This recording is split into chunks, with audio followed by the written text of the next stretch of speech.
Assalamualaikum warahmatullahi wabarakatuh. Perkenalkan, nama saya Muhammad Hanafi, NIM B0221902023. Di sini saya akan membahas pendidikan orang dewasa atau yang dikenal dengan andragogi. Pembahasan ini adalah untuk memenuhi tugas UTS mata kuliah pendidikan orang dewasa. Baik, sekarang kita masuk kepada pembahasan. Pertama, saya akan membacakan pengertian pendidikan orang dewasa. Pendidikan orang dewasa adalah kegiatan membimbing dan membantu orang dewasa belajar, dengan kata lain suatu proses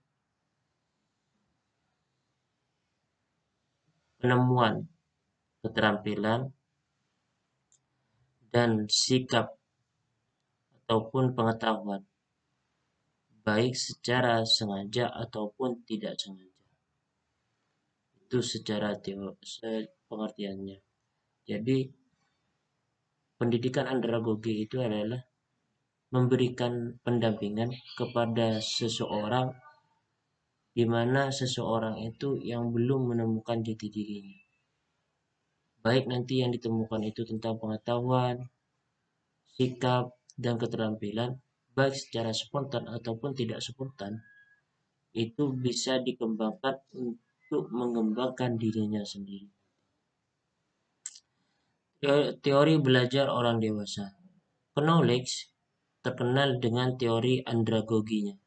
Oleh karena itu dianggap bapak teori andragogi meskipun bukan dia yang pertama kali menemukan istilah tersebut. Andragogi merupakan istilah yang diperkenalkan oleh Alexander Kapp, seorang guru Jerman, dan dipopulerkan oleh Malcolm Cornelius. Andragogi adalah suatu ilmu dan seni dalam membantu orang dewasa dalam belajar. Orang dewasa tidak hanya dilihat dari segi biologisnya, akan tetapi juga dilihat dari segi sosial dan psikologisnya.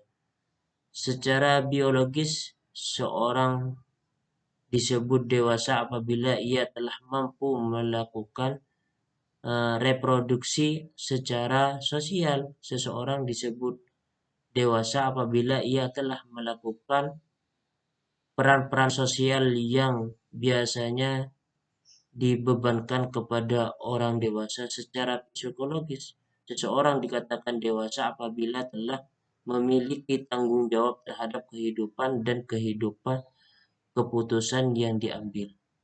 Jadi, seseorang itu bisa dikatakan dewasa, itu bisa dilihat dari tiga aspek. Secara psikologis, secara biologis, secara sosial. Sedangkan untuk secara psikologisnya saja ialah ketika dia itu bisa menjalankan beban apa yang sudah dibebankan kepada orang dewasa. Secara sosial, apabila dia sudah bisa merasakan penderitaan orang lain. Secara biologis ialah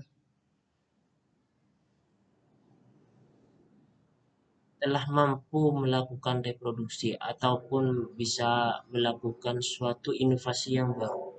Jadi dewasa di sini bukan tolak ukur umur. Banyak orang yang dewasa umurnya, tapi sikapnya tidak dewasa. Banyak orang yang dewasa umurnya, tapi perilakunya tidak dewasa. Banyak orang yang dewasa, tapi dewasa umurnya saja, tapi tidak dewasa dalam segi perilaku, sikap, maupun pola berpikir. Perkembangan teori belajar andragogi. Alexander Kapp, seorang guru di Jerman, adalah orang pertama yang memperkenalkan istilah andragogi pada abad 18 sekitar tahun 1833. Tersebut Alexander Kapp menggunakan istilah pendidikan orang dewasa untuk menjelaskan teori pendidikan yang dikembangkan dan dilahirkan oleh ahli filsafat seperti Plato. Kapp menekankan pentingnya andragogi dalam pendidikan orang dewasa. Demikian halnya ahli pendidikan orang dewasa bangsa Belanda German Efron membuat studi tentang asal mula pengembangan istilah andragogi. Jadi andragogi ini sudah lama, bukan hal yang baru pendidikan andragogi. Bahkan di Indonesia aja sudah lama diterapkan. Namun kita sebagai rakyat Indonesia atau sebagai masyarakat Indonesia tidak menyadari itu. Bahwasanya kita dalam proses tahapan pendidikan andragogi, pendidikan orang dewasa. Di mana pendidikan orang dewasa itu hanyalah membutuhkan pendamping, bukan membutuhkan guru, pendamping saja. Diingat, seorang pendamping itu hanyalah mendampingi, bukan mengajari. Yang bisa menimbulkan suatu pelajaran adalah ketika seorang siswanya itu ataupun mahasiswanya bisa mempelajari secara sistematis, secara spontan.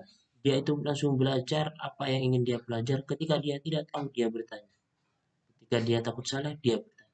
Bukan dia menunggu. Karena kita menggunakan sistem andragogi. Esensi pokok teori belajar andragogi adalah pembelajaran orang dewasa banyak metode yang diterapkan untuk menghasilkan pembelajaran semacam ini. Apapun metode yang diterapkan seharusnya memberikan faktor sarana dan prasarana yang tersedia untuk mencapai tujuan akhir pembelajaran, yakni agar peserta dapat memiliki suatu pengalaman belajar yang bermutu. Untuk pembimbing andragogi sendiri harus memiliki visi dan misi, di mana visi dan misi itu harus bisa terrealisasikan kepada anak yang dibimbingnya. Jadi, ketika dia membimbing seorang anak didik, membimbing bukan mempelajari, membimbing itu harus memiliki visi dan misi, di mana visi dan misi itu harus dia direalisasikan kepada anak didik mereka, biar anak didik mereka memiliki dampak dari proses pembimbingan yang dilakukan seorang pendidik.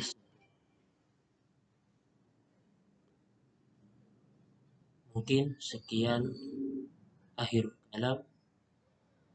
Apabila ada salah kata, mohon maaf. Al-insanu mahlul khata' wa nisyan. Manusia itu tempat kesalahan dan lupa.